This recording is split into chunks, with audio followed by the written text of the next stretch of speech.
Hello, everybody. I'm Gene Carr, and I'm joined today by Evan Lundy and Leo Heidi, both of whom are interns at Oberlin. And I'm delighted to welcome our guest, Richard Renner, who's the director and producer of the Lawrence Busker Fest. Welcome, Richard. Thank you. I'm glad to be here. So tell us, we want to start by telling us everything you can in a few minutes about the Lawrence Busker Fest. Where is it? What is it all about? I do have an elevator speech, but it's a rather long ride on the elevator. The Lawrence Busker Fest was started in 2008 when I, as a performing artist, moved back to my hometown. And I realized that the downtown area was prime for street performing. And the street performers we had there was pretty sad. And having gone to Busker festivals all over the world, I knew the potential that it could be. So I approached the downtown business association and gave them the idea for the festival, and they said, yes, we'll find you some money for it. And we did our first event, our first year in 2008, on $2,000. It was rather phenomenal. Everybody worked for free and everybody worked long and hard, and it became a thing, and it was popular enough that we just keep redoing it. So this is our 14th year, and to describe the Busker Festival is, I always like to think of it in terms of surprising. You want to be surprised when you walk down the street. You want to be surprised that there's a performer over on this corner doing magic, or there's a living statue on this corner just being a statue. So I like the element of surprise. And then to add into that, I also like the element of unique and odd too, because street performers in the culture, they're not your normal run-of-the-mill performers. And some of these people are doing some pretty outlandish things, like riding 12-foot high unicorn unicycles and smashing apples in their biceps and that kind of thing. I contend that's an art form, by the way. You do that, Richard? Is that a thing you can do? No, I can't do that. I do crazier things, slapstick and such on the street myself. But I contend that street performing is an art form. And so I wanted to create this festival to promote busking, and also to put it in people's minds that this is something that people are passionate about and they pursue just like you would any other art. That's beautiful. And give us the scope. When does the event happen? How many people come? How many performers? Okay. We originally started doing it in August. It's supposed to coincide with the time that the students came back. After doing that for a few years, we found out the students weren't coming downtown anyway. They're staying up on the campus and drinking in the dorms. So we decided to move it to a more pleasant time of year where it wasn't 100 degrees outside. And we moved it to Memorial Day weekend.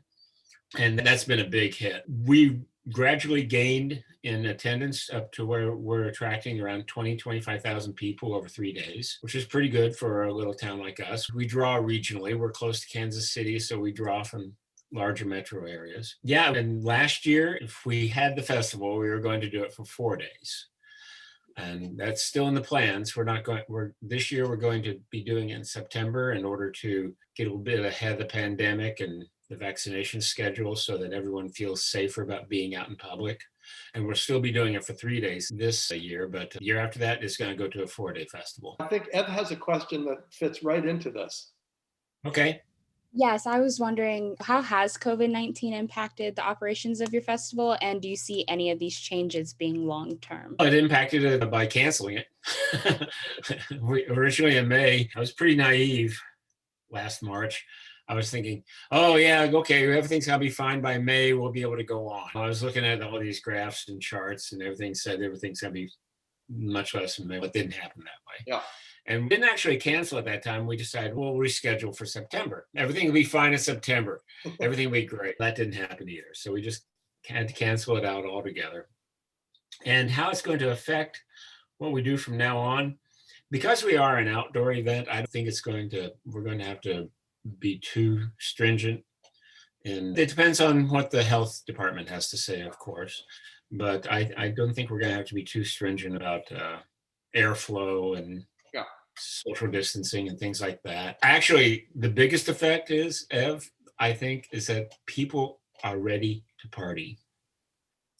You only have to look at the crowds there in Florida right now to understand that. The people are ready to party. I think the biggest effect that it's going to have is that we are going to have a blowout of people that want to show up. And and feel good and be entertained. We feel the same. That's partly what's motivating us to do something. But over the course of your festival, how many performers do you have, and how often do they perform? Do they perform every day? How does that work? Okay, I advertise that we have about 20 to 25 different acts, but that is made possible because we have a musician's pitch where they have a different act or group Yeah. in every hour-long slot. So we're able to, there'll be 20 groups there alone. I see. As far as on the other pitches, the variety performers, we have 9 total, I would say, maybe 10 at times. Uh-huh. And they're a good mix of local performers and out-of-town performers as well. And they start, what time do you start and end? We start at 5 on Friday and go to 11. Then we start at noon on Saturday and go to 11. Oh my goodness. Oh yeah, you got to be there at night, man. You got to be there at night because that's when people want to see the fire dancing. That's when they want to see the fire eaters, man. They're better at night. And then on Sunday we start at noon and go to 6. Got it. Now, let me ask you, have you done any studies to try to understand the economic impact of what you're doing for the community? Yes. We work closely with the Convention and Visitors Bureau, and we also work with the State Tourism Agency. And they have convenient metrics for us to use and plug into to determine the overall effect.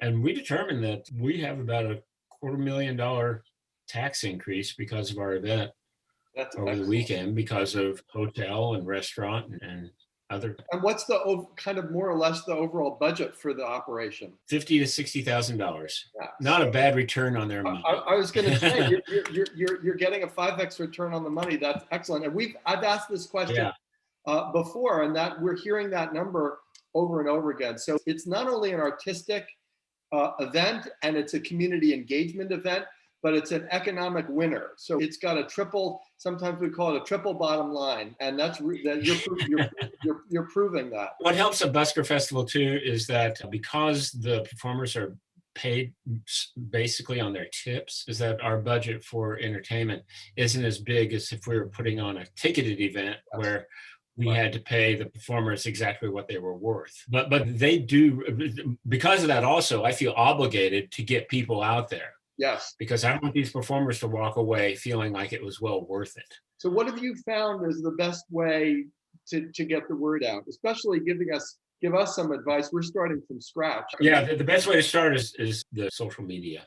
That seems to be the best way. And we also work with our CVB. It's called Explore Lawrence. And they have some rather unique online marketing tools that we take advantage of where they will place our ads.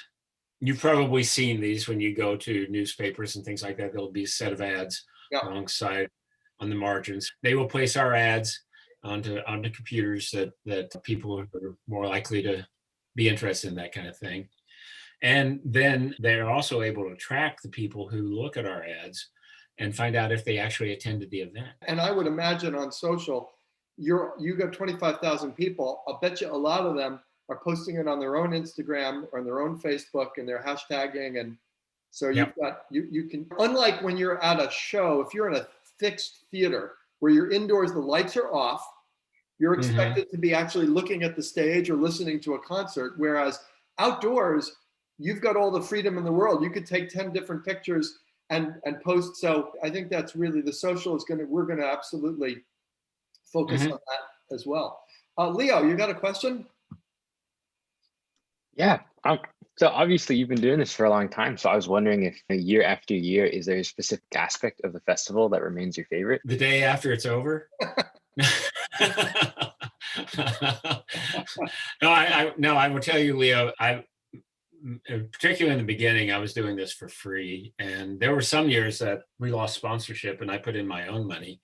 So I was like the sponsor of the festival. What the aspect of the show that I like is that invariably there'll be a moment where I'm sitting somewhere downtown and I'll hear a huge cheer come up a block away. I'll hear applause and laughter and cheering going on. And I say to myself, that's when I get paid. is when Mhm. I hear that. Yeah. That's beautiful. Well, this has been fascinating to talk to you. Is there anything for people that might be traveling around the country, might want to come to the festival? Is there anything that we haven't asked you about your festival that you'd like folks to know about? Well, it does seem rather odd. We'd be doing something like this in the middle of Kansas. And believe me, we've pulled people in from Europe and the East Coast and the West Coast and things like that. And they all say they never thought they'd be in Kansas doing this. So I like to just let them know that they may be in Kansas, but they're in Lawrence, Kansas. And Lawrence isn't technically like the rest of the state. It usually helps. It usually helps if your town has this oddball character going for it, has this sense of the unique and this strong brand, I guess you would call it. Our brand is unmistakable, Lawrence. And so Yes, right. listen, I think I completely agree with that. I also think that this very same thing, if you did a Busker festival in 10 different cities in the country, each one would have its own personality and it would Yeah. brand that city. If you did something in the Southwest, in Albuquerque, that Busker festival would be different than if you did something in Portland, Oregon, or in Lawrence, Kansas, or in Great Barrington, Massachusetts. So we're about to find out our own flavor and our own brand. Yeah. And we will keep you posted. We'll let you know how things go. And it's been delightful to talk to you, and really thank you so much for your help. So many thanks for being with us today. You bet. I look forward to seeing how you guys do this. It'll be awesome. Excellent. Thanks so much.